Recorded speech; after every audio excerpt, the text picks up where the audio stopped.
नमस्कार दोस्तों, आज हम एक बहुत महत्वपूर्ण ज्योतिषीय घटना पर चर्चा करने वाले हैं। 19 सितंबर से 21 अक्टूबर के बीच बृहस्पति पुनर्वसु नक्षत्र में गोचर करेगा। इसका प्रभाव सभी द्वादश राशियों पर अलग अलग रूप से देखने को मिलेगा। बृहस्पति को धर्म, ज्ञान, धन, सौभाग्य और विस्तार का कारक माना जाता है। लेकिन जब यह किसी विशेष नक्षत्र में गोचर करता है तो जीवन के कई क्षेत्रों में उतार चढ़ाव देखने को मिलते हैं।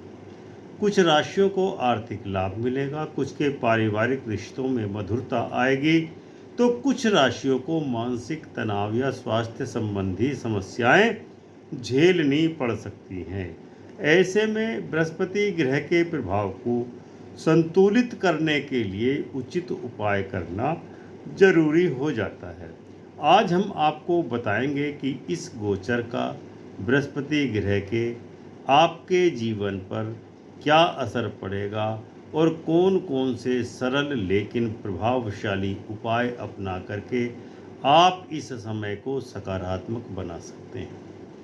वीडियो के अंत तक बने रहिए ताकि आप अपनी राशि के अनुसार सही मार्गदर्शन प्राप्त कर सकें। वीडियो अच्छा लगे तो वीडियो को लाइक एवं शेयर अवश्य करें।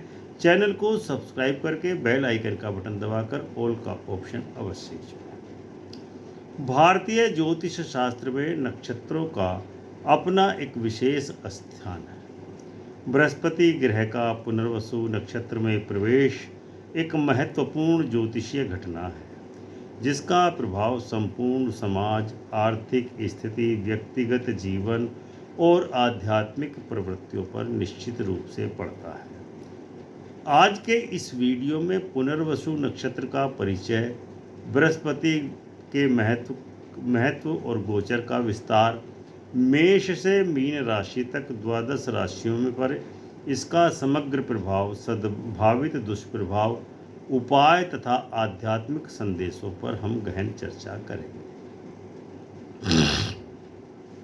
पुनर्वसु नक्षत्र सप्तम नक्षत्र माना जाता है नक्षत्र मंडल का, जो 20 डिग्री मिथुन राशि से शुरू होकर के 3 डिग्री 20 अंश कर्क राशि तक फैला हुआ है। इसका स्वामी देवगुरु बृहस्पति होता है। देवी अदिति इसकी अधिष्ठात्री मानी गई है।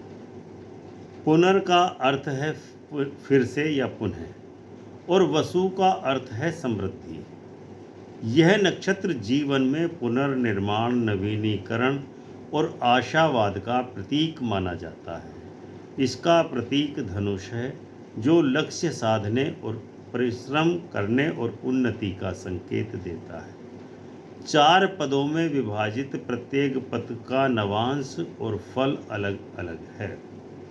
बृहस्पति ग्रह का ज्योतिषीय महत्व क्या है, अब हम आपको ये बतलाने वाले हैं। बृहस्पति को देवगुरु, ज्ञान का कारक और भाग्य का गुरु माना जाता है। विद्या, धन, धर्म, संतान, गुरु, शिक्षा और विस्तार की सभी शुभ काम भावनाओं का बृहस्पति ग्रह स्वामी माना जाता है। जन्म कुंडली में बृहस्पति मजबूत हो तो व्यक्ति को धार्मिक रुचि, सामाजिक स्थिति, कैरियर, पारिवारिक सुख एवं संतान का भरपूर सुख प्राप्त होता है। बृहस्पति का गोचर विशिष्ट नक्षत्रों में आने पर दीर्घकालिक परिणाम देता है। विशेषतः जब वह अपने ही नक्षत्र पुनर्वसु में आता है तो उसका प्रभाव कई गुना हो जाता है। गोचर का काल और ज्योतिषीय प्रभाव।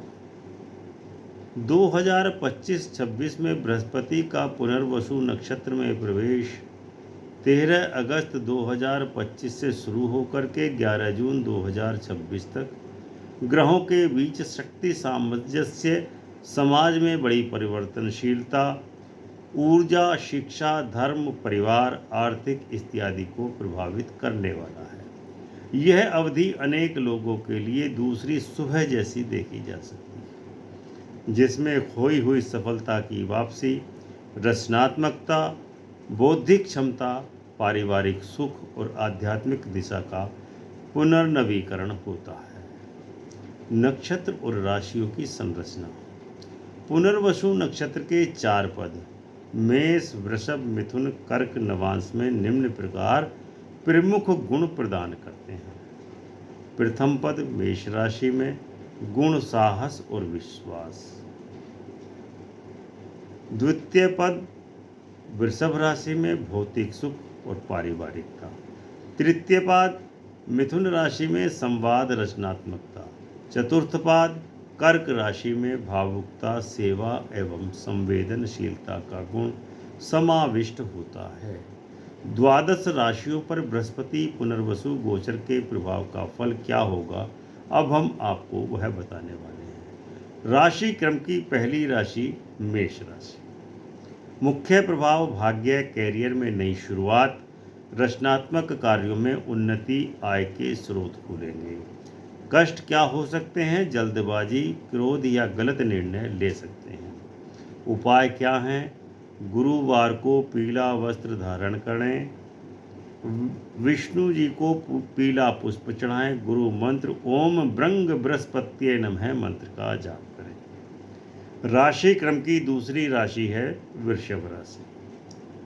वृषभ राशि पर मुख्य प्रभाव गृह सुख, परिवार में सुधार, नए वाहन या संपत्ति की संभावना। कष्ट क्या हो सकते हैं? जिद पकड़ सकते हैं, स्थिरता का अभाव यानी ट्रांसफर इत्यादि का विक्षोभ सहना पड़ सकता है। इसका उपाय है हल्दी और पीला फल का दान करें, गुरुवार का उपवास करें। अब हम बताते हैं राशि क्रम की तीसरी राशि मिथुन पर क्या प्रभाव होगा। मुख्य प्रभाव होगा शिक्षा पर, नेटवर्किंग पर, यात्रा और व्यक्ति के निखार में। कष्ट क्या क्या हो सकते हैं? तनाव होगा, थकान होगी या ओवरटेकिंग विचार होगा। उपाय क्या है? गुरु का जप करें, विद्यार्थी को पेन एवं पुस्तक किताबों का दान करना, कापियों का दान करना लाभदायक रहने वाला है। नंबर 4 कर्क राशि। मुख्य प्रभाव होगा भावनात्मक विकास होगा, पारिवारिक रिश्तों में सुधार, राशि स्वामी चंद्रमा के कारण भावनाओं की वृद्धि होगी। कष्ट क्या हो सकते हैं? चिंता होगी, आलस्य व्याप्त कर सकता है शरीर में। उपाय क्या है? माता की सेवा करें और घर में पीला कपड़ा हमेशा धारण करें, कोई ना कोई एक। राशि क्रम की पांचवी राशि है सिंह राशि। मुख्य प्रभाव धन, कारोबार, कैरियर में लाभ होगा, वैवाहिक जीवन शुभ रहेगा। कष्ट क्या क्या हो सकते हैं? निवेश से जोखिम हो सकता है। अहंकार का त्याग करें, निश्चित ही कल्याण होगा। उपाय क्या है? सूर्य मंदिर में पीला पुष्प चढ़ाएं, गुरुवार के दिन श्रम का दान कीजिए, लोगों की सेवा कीजिए, कल्याण होगा। राशि क्रम की छठी राशि है कन्या राशि। मुख्य प्रभाव कार्य क्षेत्र में सफलता, पुराने अटके काम पूरे होंगे। कष्ट क्या क्या हो सकते हैं? आलोचना से तनाव होगा, इसीलिए किसी भी व्यक्ति की आलोचना करना आपके लिए नकारात्मक फल प्रदान करेगा। स्वास्थ्य में उतार चढ़ाव भी हो सकता है। कन्या राशि के लिए उपाय है तुलसी को रोज जल दीजिए, जल से सिंचन कीजिए। तुलसी को जल देने से आपको निश्चित लाभ होगा। गुरुवार को पीली दाल यानी चने की दाल का दान करें या पीपल के वृक्ष पर चढ़ाएं, निश्चित लाभ होगा। नंबर 7 तुला राशि। तुला राशि पर इस गोचर का मुख्य प्रभाव भाग्य, उच्च शिक्षा, धार्मिक सामाजिक कार्यों में सफलता मिलेगी। कष्ट क्या होगा? संबंधों में अपेक्षा रखना आपको कष्ट का दाता रहेगा, मानसिक असंतुलन हो सकता है। उपाय क्या है? तीर्थ यात्रा करें, देव स्थान की यात्रा करें, जरूरतमंदों को पीली वस्तुओं का दान करें, निश्चित ही लाभ होगा। वृश्चिक राशि। वृश्चिक राशि पर मुख्य प्रभाव आत्मविश्लेषण और रिश्तों में पुनर्नवीकरण होगा। कष्ट अतीत में उलझाव होगा, पुरानी बातों को भूलेंगे तो ज़्यादा उचित रहेगा, अन्यथा परेशानी में पड़ सकते हैं। उपाय क्या है? गुरु के चित्र की पूजा करें, मंत्र जाप करें, गुरु धारण करें, अपने से बुजुर्ग व्यक्ति के चरण स्पर्श करें, लाभ होगा। राशि क्रम की 9वीं राशि है धनु राशि। धनु राशि पर इस बृहस्पति का प्रभाव होगा वैवाहिक संबंध बनेंगे। जो अभी तक शादीशुदा नहीं हैं, कुंवारे हैं, उनके विवाह के योग बनेंगे। साझेदारी व्यापार में सफलता मिलेगी। गुरु आपकी राशि के स्वामी हैं, इसीलिए आपको हर प्रकार से सुंदर परिणाम प्रदान करेंगे। कष्ट क्या हो सकते हैं? संबंधों में असंतुलन हो सकता है, इसीलिए अपने प्रिय संबंधियों में बहस ना करें। उपाय क्या है? विवाहित जोड़ों को पीला फल का दान करें। संबंधों में संतुलन बनाए रखें। राशि क्रम की 10वीं राशि है मकर राशि। मुख्य प्रभाव क्या होगा? शत्रु, कर्ज और स्वास्थ्य में आपको निश्चित ही उत्तम लाभ प्राप्त होने वाला है। कर्ज घटेगा, शत्रु पराजित होंगे, स्वास्थ्य में लाभ होगा। कष्ट क्या होगा? विवाद बढ़ सकता है या कर्ज बढ़ सकता है। उपाय क्या है? पक्षियों या ज़रूरतमंदों को पीली दाल का दान करें, चने की दाल खिलाएं, लाभ होगा। राशि क्रम की 11वीं राशि है कुंभ राशि। कुंभ राशि पर मुख्य प्रभाव संतान, प्रेम संबंध और रचनात्मकता में वृद्धि होगी। यदि आप आर्ट या किसी कला के क्षेत्र में कार्य करते हैं तो आपको निश्चित ही उत्तम पद की प्राप्ति हो सकती है। कष्टों के बारे में विचार किया जाए तो आपको निवेश से जोखिम उठाना पड़ सकता है, इसीलिए किसी भी निवेश को करने से पहले जल्दबाजी न दिखाएं।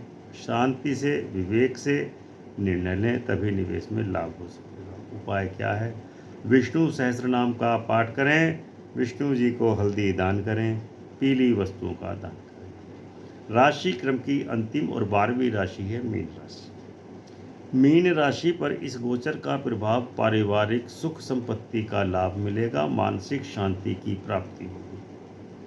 कष्ट क्या क्या हो सकते हैं? आलस्य के कारण स्वास्थ्य में कुछ दिक्कतों का सामना करना पड़ सकता है। उपाय क्या है? पूजा स्थल में पीला कपड़ा रखें, ओम श्रीं गुरुवे नमः मंत्र का जाप कीजिए, कल्याण होगा। गोचर के प्रमुख दुष्प्रभाव क्या क्या हो सकते हैं? आर्थिक असंतुलन हो सकता है, अवसाद आ सकता है, संबंधों में दरार हो सकती है। स्वास्थ्य संबंधी परेशानी हो सकती है, अधिक तनाव, पेट, गला या छाती में समस्या हो सकती है। कार्यों में विलंब से मानसिक चिंता होगी। निवेश या नए अनुबंधों में अस्थिरता रहेगी। तो सामान्य उपाय क्या हैं? गुरुवार का व्रत शुद्धता एवं नियम के साथ रखें। गुरु मंत्र ओम ब्रंग बृहस्पति नमः या ओम श्रीं गुरुवे नमः मंत्र का कम से कम 108 बार जाप अवश्य करें, तभी आपको लाभ प्राप्त होगा। पीली वस्त्र को दान करें, गरीब स्त्रियों को दान करें, विद्यार्थियों को विद्या से संबंधित वस्तुओं का दान करेंगे, निश्चित ही कल्याण होगा। पुस्तक लेखनी का दान करें, शिक्षा में रुचि बढ़ेगी, विद्यार्थियों को लाभ होगा। भगवान विष्णु गुरु की पूजा करें, विष्णु सहस्त्र नाम का पाठ करें, कल्याण ही हो जाएगा। पीला पुष्प, हल्दी, पीला वस्त्र ईश्वर को अर्पित करें, लाभ होगा। आध्यात्मिक मार्गदर्शन। बृहस्पति पुनर्वसु नक्षत्र में पुनर्निर्माण, आशावाद और ज्ञान की स्वस्थ ऊर्जा का विस्फोट करता है।